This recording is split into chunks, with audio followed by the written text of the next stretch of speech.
Aujourd'hui, dans toutes les entreprises et secteurs d'activité, il est question d'innovation via des comportements d'agilité. Dans le secteur de l'éducation, après nos pédagogies multisectorielles, ceci peut s'appliquer par l'éducation musicale dans le processus du développement des compétences cognitives afin de canaliser les moteurs d'apprentissage des élèves ou encore les développer. 1. Concentration. 2. Mémoire. 3. Psychomotricité. 4. Linguistique. 5. Raisonnement logique. 1. Parlons de concentration. Celle-ci est un élément maître permettant à un élève de suivre un enseignement ou d'accomplir une tâche bien précise sans se laisser distraire. Après une étude réalisée sur plus de 20 élèves de différents niveaux scolaires sur une question qui leur était posée, entre lire une partition de musique et faire un devoir, étudier leurs leçons ou faire une quelconque tâche, quelle était l'activité qui leur demandait un niveau de concentration très élevé? Nous résume une affirmation de 100%. Tous répondirent unanimement que l'activité musicale demandait plus d'efforts en concentration sur la lecture des partitions, ce qui s'expliquerait en traduisant l'effort supplémentaire développé comme capacité potentielle acquise en concentration au profil des autres disciplines et s'appliquerait directement pour une meilleure concentration sur d'autres activités. 2. Parlons de mémoire.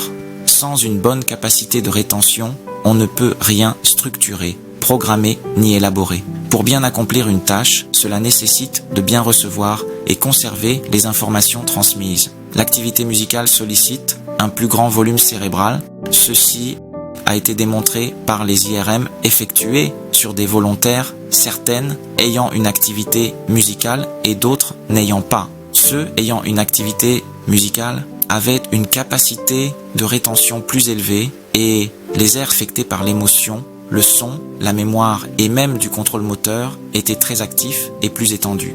Ainsi, nous comprenons par ceci que la mémoire est un moteur clé pour l'apprentissage des élèves.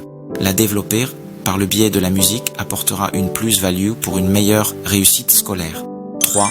Parlons de psychomotricité. L'activité musicale sollicite un plus grand nombre de connexions neurologiques. Les enfants sont les seuls à avoir l'avantage d'apprendre vite, plus que leur cerveau est très malléable et il comporte autant de neurones que celui d'un adulte.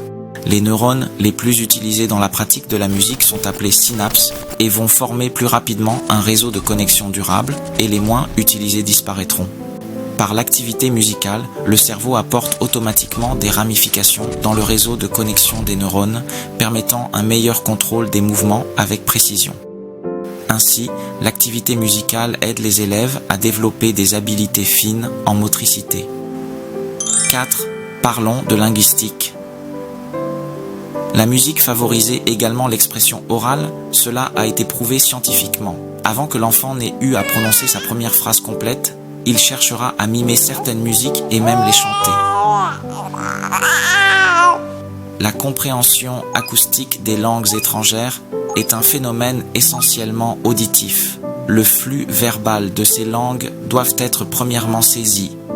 Et nous savons que les enfants qui font de la musique ayant une oreille musicale bien exercée identifient et analysent plus facilement le flux verbal d'une langue étrangère.